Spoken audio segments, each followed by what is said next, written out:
Gentlemen, thank you so much for coming out, and thank you so much, Post 98. I want you to put your hands together and welcome my fellow veteran and the next President of the United States, Mr. Pete Buttigieg!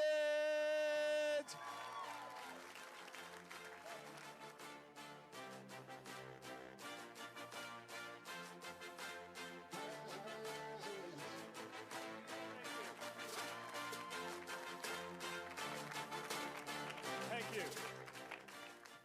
Wow, thank you so much.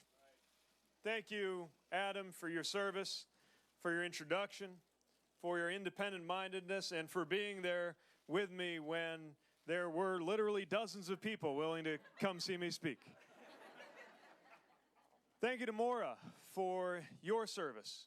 She is somebody who has served in a leadership role both inside and outside of uniform, somebody who has such a heart for service and for those who served, whose work on the Battle Monuments Commission is an example of how our trust and obligation to those who did serve goes not only through the time that they are on active duty, not only through the rest of their lives, but even beyond. And I know how seriously she has taken that obligation and that trust. Thank you to Will, and thank you to VoteVets. I am so honored to have the endorsement of America's largest progressive veterans organization.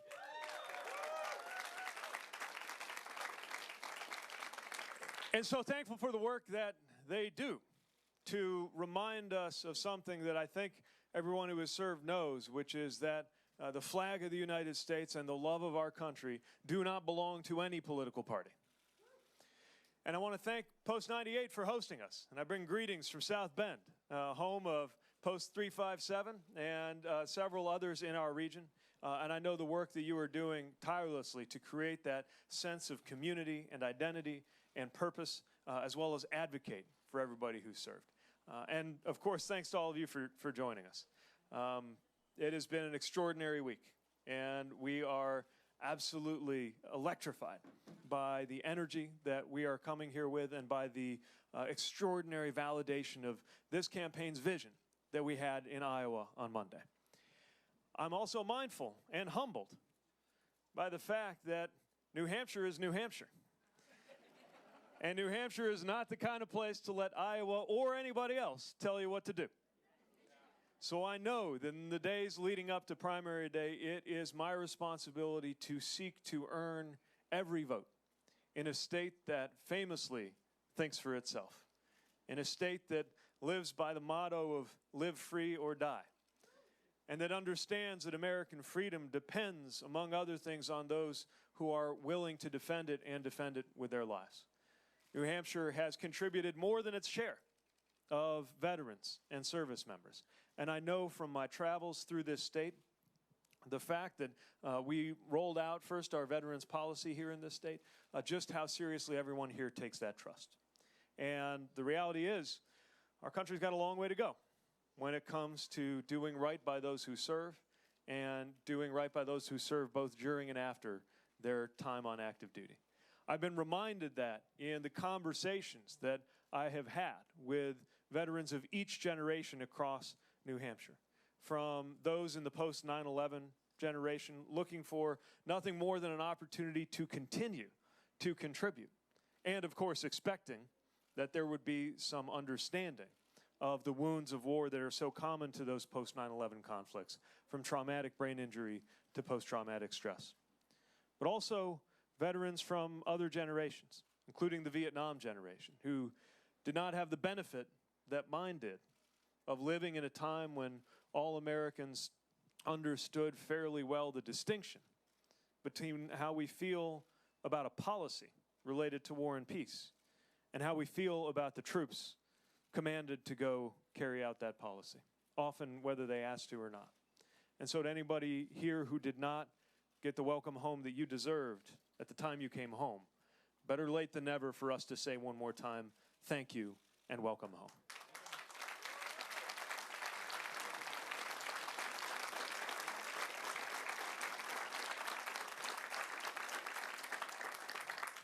And from all of the conflicts from World War II through Korea, the first Gulf War, the post 9/11 wars, and for those who serve peacetime and wartime, stateside and overseas, active duty and reserve. Everyone has given so much and raised their right hand and made a promise that amounts to a blank check to the people of the United States of America.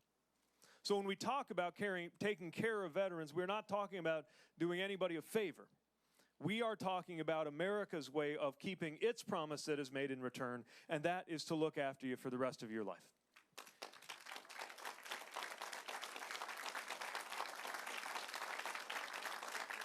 But there's something else so important and so special about the community of American veterans, especially at a moment like this.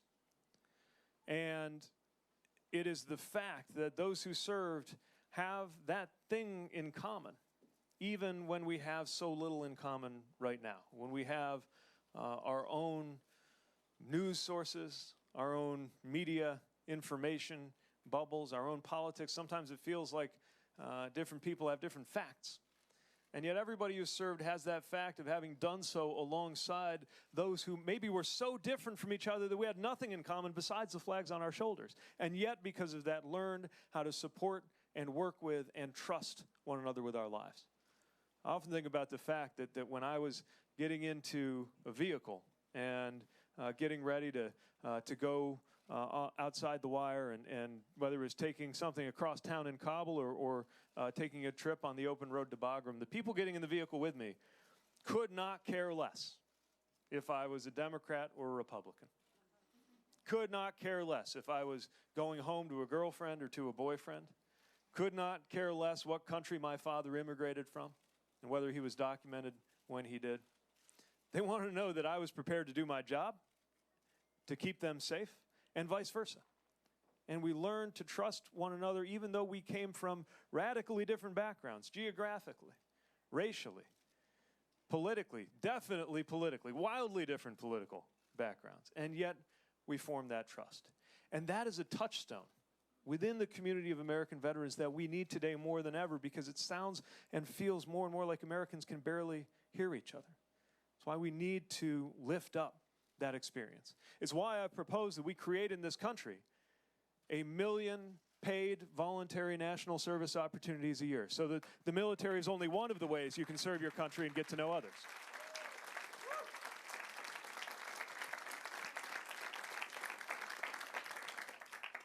And it's why we need to make sure that we demonstrate our respect for that community. What does that actually look like in practice? Well, first of all, we have got to do a better job healing the wounds of war and supporting those who return. That is why the VA exists. And the VA has a lot of work that needs to happen there, to cut wait times, to fill thousands of vacancies, partly because we have not streamlined the process and we are not paying in clinical roles enough to fill that backlog. It's got to be more veteran-centric, and there has to be more of a coordination of information. When information from your active duty time, including medical records, never makes it to the VA, something is wrong. When systems aren't talking to each other, something needs to be done. And if there's one thing I learned as a mayor and as an officer, it's that part of how being at the top of the org chart, you earn your paycheck, is making sure that you use the fact that you can get your calls returned to make sure other parts of the org chart are talking to each other. That is why, when I am president, that function of making sure that information, especially medical information, flows between the DOD and the VA is seated directly in the White House, because then they'll get their calls returned and be able to clear up those miscommunications.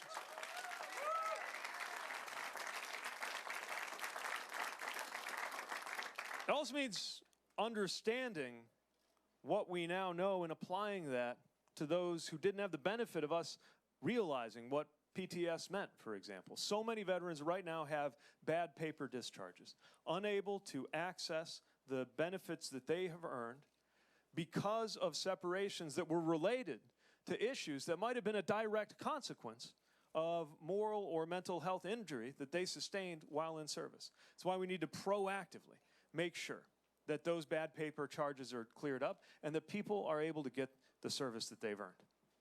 It's also why we need to change the way this entire country thinks about issues of mental health.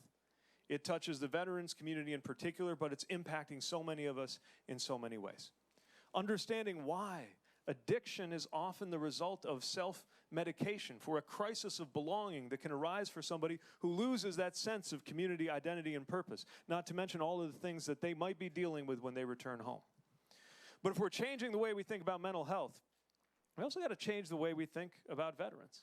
Not only as a community of people with needs to be looked after, but even more so, a community of people we should be competing over, who have so much to contribute, who do not view themselves often neither as victims nor as heroes, who are just looking for an opportunity to continue to make a difference even when they are out of uniform. That's why we've got to support veteran service organizations. And that's why we were proud to pilot in our own city, when I was mayor, opportunities to connect veterans into a community so that they knew that our community was competing over them. Volunteer networks, linking people up not only to the ability to get benefits and their formal responsibilities as organizations to make sure that the agencies are connected up. I'm talking about the fact that every one of us, without having to be an expert in anything related to veteran service, is an expert in our own community. And if you're looking for a way to do more than just say thank you for your service, part of how you can do that is to extend a hand to a veteran or military family or somebody retiring and let them know how to navigate your community that everybody is an expert in. Speaking of military families, we have to do a better job of honoring those who serve just by loving those who serve in uniform.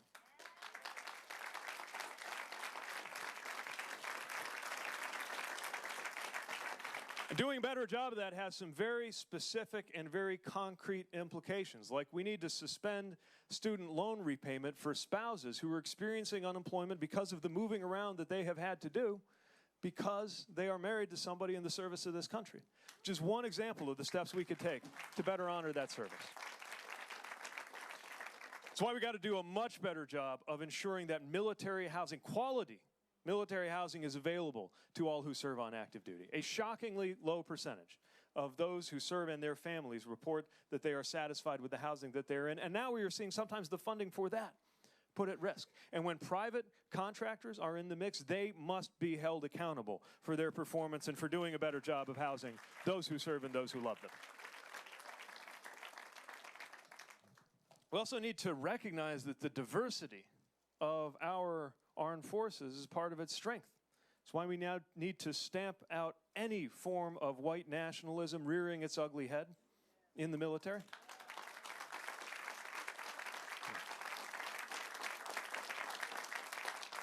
That's why we need to ensure that somebody who put their lives on the line in the service of this nation but is undocumented will not be deported because they have given so much to this country. And it means immediately ending the transgender military ban imposed by somebody who avoided serving when it was his turn. If you can do a good job in uniform, we will support you.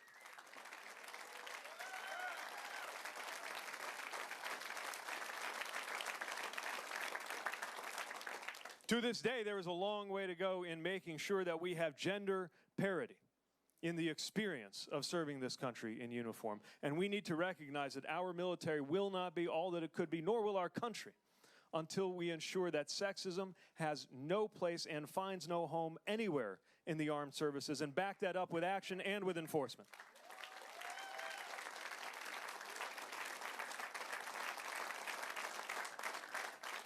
And when it comes to sexual assault, this is not something that should be handled by short-circuiting the process. There must be an official, a legal process for dealing with that takes it out of the chain of command and puts it in the hands of prosecutors who can do the right job of ensuring that there is accountability. So the bottom line here is that we know what we need to do, and the fact that we don't is an example of issue after issue where there is an American consensus on what we ought to do. Washington just can't quite make it happen. We have a politics that is not responding to what people really expect and want and need. And this is our chance to change all of that. And we have to change it in the name of those for whom this is very, very personal. All politics is not just local. It is personal. I'm reminded of that in the stories of the voters that I meet. I'm reminded of that every time I run into someone that I served with. You know, not long ago at the airport, by total coincidence, I ran into someone I had not seen since we were both deployed. Hadn't seen since she was injured in an insider attack while we were both in Kabul. And as I saw her walking down the concourse with her teenage son at her side, I couldn't believe it. And I stopped her to ask how she was doing, and saw that she was wearing a T-shirt from the Wounded Warrior Project. And it read, "Some assembly required." And asked how she was doing, and she lifted up her knee and she tapped on the prosthetic of the part of her leg they couldn't save. And she said, "The Navy fixed me up just fine." And then she let me know she's looking forward to her next deployment. Because the people who put on the uniform of this country will do whatever is required and expected of them by the United States of America. That is why they deserve, both during and after their time of service, the support, the respect, and the care of a commander-in-chief who knows what it means to hold a set of orders in your hand and will never let our veterans down.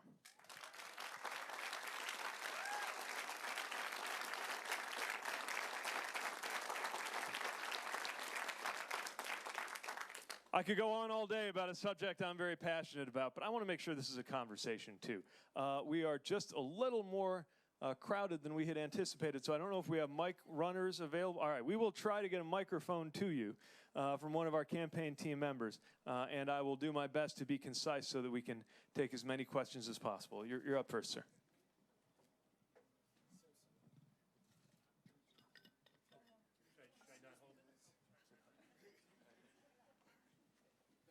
All right. Okay. Mayor Pete, welcome. It's more of a comment. I was watching you what probably seems like forever ago, but it was only a few months. You said on a CNN town hall that the issue isn't with you, it's with your creator, when you were referring to Mike Pence. I was awesome. And I thought, I haven't heard anything like that, politically speaking, since Senator John Kennedy. If you could only get Donald Trump on the debate stage, those lines will go down in history. I don't know what they are going to be, but they'll go down in history as the best lines that just quiet this bully. So I certainly hope you can do it. I'll do everything I can to make sure you do it. And I look forward to you being the next president of the United States. Thank you. Well,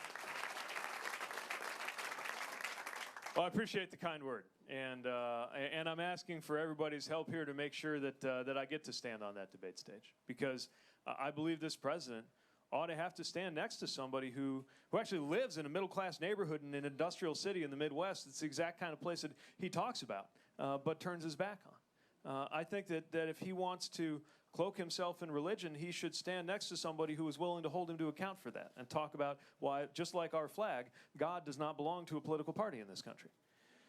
And I think he ought to have to stand next to somebody who served this nation and have a real conversation about what it means to demonstrate and show, not just tell, your love for this country. So we're hoping to have exactly that conversation. Thank you. Yes, ma'am. My name's Jana. I'm competing for Miss New Hampshire in April. Wonderful. We have social impacts that we care about, and mine is specifically about child abuse and child sexual abuse. So I work a lot with child advocacy centers. I'm not sure how aware you are of them, but I don't think child abuse or focusing on our children is something that I've heard a lot of you guys talk about. So I'd love to hear your plans and what you really think matters about helping this country with child abuse. Absolutely. You know, part of the responsibility of anyone in a position of trust or authority is to look after those who are most vulnerable. And who is more vulnerable than children who are faced with things they don't even understand and experience abuse? And it is why we need to make sure that we have the right resources and the right partnerships to do something about it. And that's something that cuts across every kind of community and requires that we're ensuring, first of all, that we're gathering the kind of information, the kind of data in law enforcement that, again, an area where systems aren't talking to each other. And these aren't just data points, they're children, they're families, and they're falling through the cracks. It means making sure that we have a better process, legally speaking, to make sure that there's not just accountability, but that we can prevent, not just react to these kinds of situations. It means asking what family values really means if families are not supported or somebody who is coming to harm in a family context has nowhere to go. It means creating reporting systems where there can be anonymous, secure, actionable reporting when anybody identifies a threat or a risk to a child. And it means making sure, as you are already doing with your platform, and I'm glad you are, that these issues do not go unspoken about. They're uncomfortable, but that is exactly what creates the risk that silence continues, and we can't allow that to happen. So thanks for giving it voice. Yes. Hi, my name is Dr. Ann Vermette, and I'm passionate about healthcare. My husband battled cancer. In the state of New Hampshire, he was misdiagnosed for over 5 months, was told he had a slip disc, he had bone cancer. I got him across state lines to Mass General Hospital, where they had to amputate his hip and his leg when my son was 13 days old and my other son was 2.5. The problem as a resident in New Hampshire, if you do not have health insurance with your company and you go on Obamacare, we need to stay in the state of New Hampshire. I know you have a public option. Could you be specific about that and how you're going to fund it? Because our concern is we want the freedom of choice to seek out the best doctor for our specific problem. Yes. And choice is at the heart of my approach on healthcare. That's why we call it Medicare for all who want it. That we create this quality plan that is available to everybody who wants it, but allow people to decide whether they want it. And this, by the way, is relevant to veterans because as important as it is that we shore up accessibility and availability in the VA system, actually a majority of veterans aren't using the VA system for care. And whether they don't have a service-connected issue or for any number of other financial or reasons, they are not part of that system and enrolled, which means that a big part of how we take care of veterans, as well as all Americans, is making sure that there's no such thing as an uninsured American. Now, the ACA was a tremendous leap forward, clearly. It made it possible for so many more Americans to get insurance than had already. But as your story, if I understand it right, illustrates, that still creates, it leaves a lot of gaps, and having insurance does not always mean getting excellent care, especially if your access to insurance or access to the kind of provider you need stops at the state line. And it is why I think it is so important that as we move beyond what ACA has been able to do, again, a tremendous advance that should be ferociously protected against those who are trying to dismantle it. But to take it to the next level, that's why we need to have a quality public plan that is available across state lines, that makes care available across state lines. Because you should never have to wonder, as an American, whether being in this spot or that spot is going to determine your health outcomes. And this is especially acute for those who are living in rural areas, who, regardless of the state line, may just not be anywhere near a provider that they need to see in order to get the care. And this is happening when it comes to physical and especially mental health care needs. And that's why we also need to be building up our provider base, creating more incentives for people to go serve areas that are underserved, making sure there is the highest standard. And the way I envision this plan I'm creating working is it sets a very high standard and then challenges all of the other plans to compete. And if they find a way to do it, great. And if they don't, that's okay too, because that just means everybody will come to this quality plan that we're creating and making available to every American so that no family experiences what your family has gone through. Thank you. Oh, and the funding, sorry, yeah. So I believe, and not all of my competitors do, but I believe you deserve an explanation on how the proposals I'm offering are going to be paid for. And that is true on the Medicare for All Who Want It proposal, too. We've scored it and estimate that over 10 years, it'll cost $1.5 trillion. That is obviously not a small amount of money, although it's a tiny fraction of what some of the others are. 20, 30, 40, they can't even agree on the estimates. And all we've got to do to pay for it is take 2 steps. Part of that 1.5 comes from rolling back a Trump corporate tax cut that went to the wealthiest and the biggest corporations, didn't do us any good, and has created a huge deficit. We roll that back. That does most of the work. But there's still a bit of a gap. Doesn't quite get us to the 1.5. And so the way we get the rest of it is to take part of the savings, which we think will be about $400 billion over a decade, that we will get from doing something that most Americans believe we should have been doing all along. And that, I mean, it's a no-brainer. And that is to allow Medicare, finally, to negotiate the prices of prescription drugs with the companies that make them. We do those two things, whole thing's paid for. Yes, sir. Air Force. Thank you.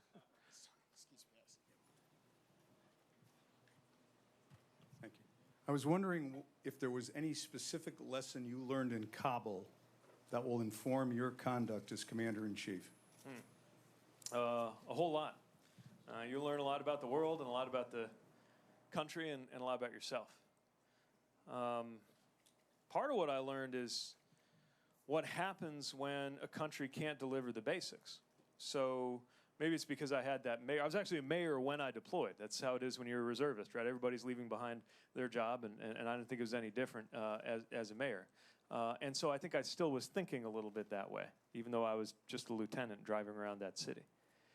And I saw what happens in a city that can't deliver trash pickup or clean, safe drinking water or just some of those basics that people need. And it's a reminder that in addition to the threat of violence that existed from living in a war zone, just the fact that they didn't have those basics that we expect our government to provide made people less free in going about their lives all the time. So that was one. Another thing I learned was the importance of a sense of humor. And actually a good share of the sense of humor is kind of unrepeatable as I think about being in the presence of cameras. But the ability to take some of the toughest situations and the most challenging realities and lift one another up through a well-timed joke is something, as we experience a different kind of challenge and a certain kind of pressure, I always try to remember with my team. Another is the idea that being in charge is not about being exalted. And the more humility you take with you in being in any position of authority, the better. I was a pretty junior officer. I was 03. I was lieutenant. But recognized that the most important thing I could do was to do right by enlisted people who were calling me sir. And it's like that basic principle that officers eat last, right, when you're at chow.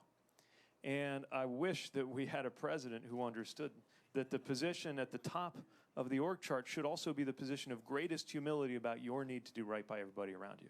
That's why I always say,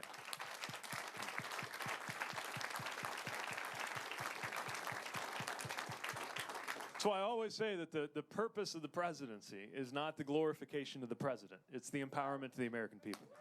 So that's some of what I took away.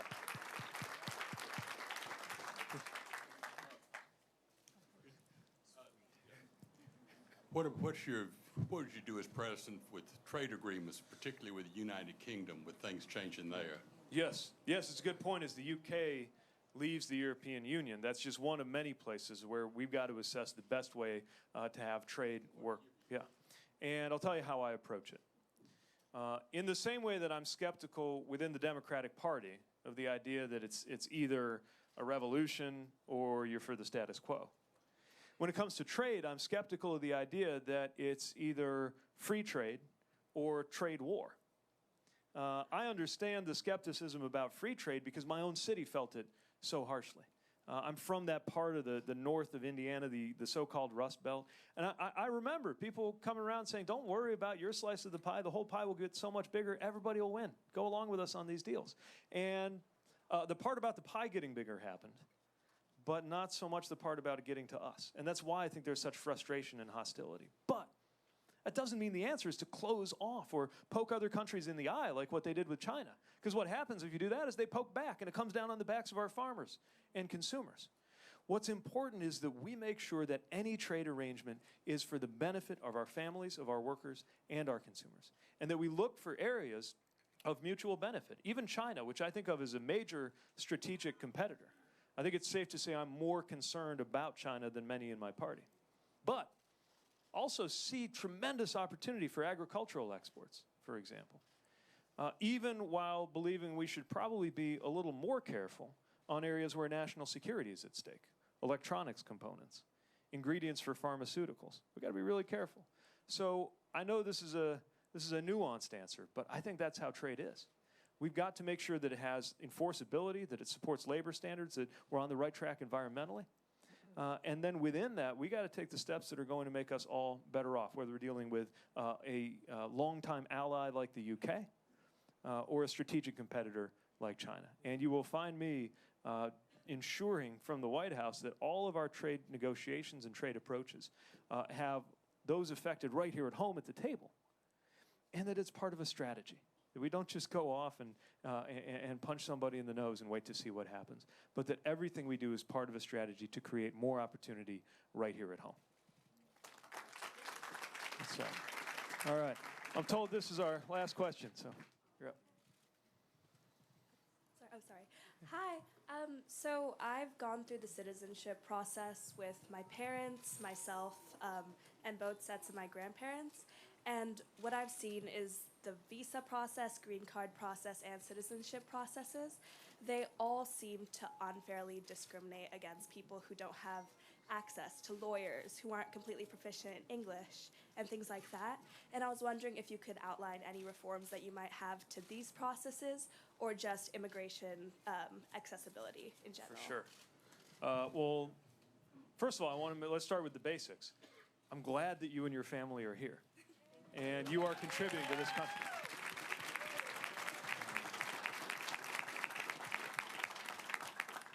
When you're an American by choice, as my father was, he came to this country for educational opportunity and then went through that process to become an American citizen.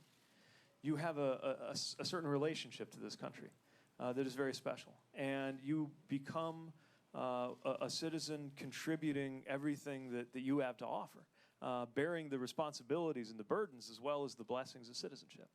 And this has always been a huge part of the lifeblood of our country.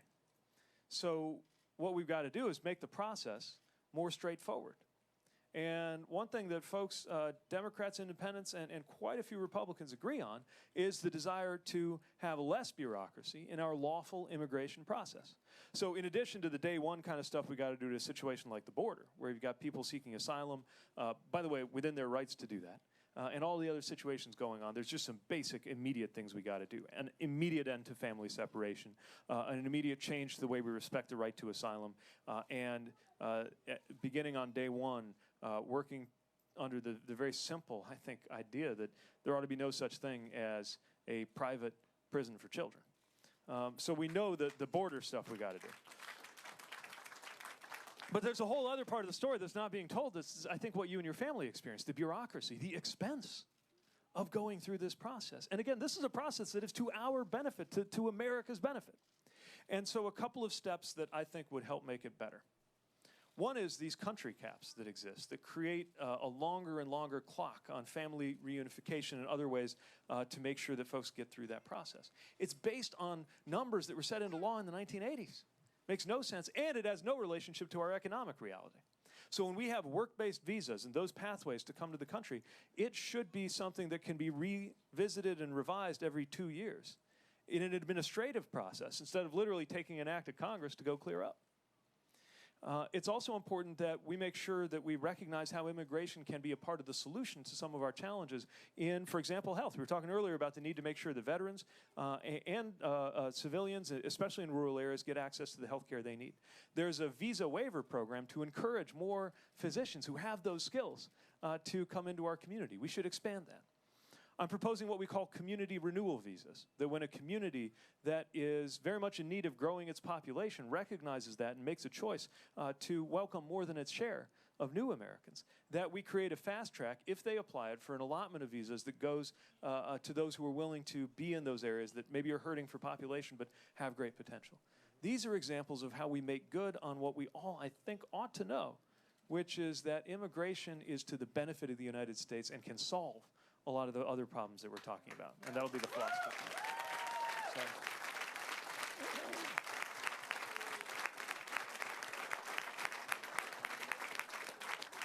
Well, I got the wave telling me that our time is up, even though there are so many other areas that we could have touched on, both specifically around how we support veterans. And I hope that you'll, if you're interested in more, go to peteforamerica.com and learn in full detail about our vision and our program. And about all of the other issues affecting this country that are at stake right now. And I know how seriously you take the importance of getting this right, knowing that New Hampshire has that thumb on the scale as a state so early in the process. I see it. I've seen it in your faces from those first visits when I came through, and at the end you'd say things like, you know, that was pretty good talk. I think you're in my top 7 now. All the way down to these last few days that are bringing us to decision time. And the importance of making sure that we are ready to win and making sure that we are ready to lead once we do is what this campaign is all about. So one more time, eye to eye in all humility, I'm asking you for your vote and hope that we will be able to work together to make this country a better place for us all. Thank you for joining. Thank you for being here. And thank you for your service.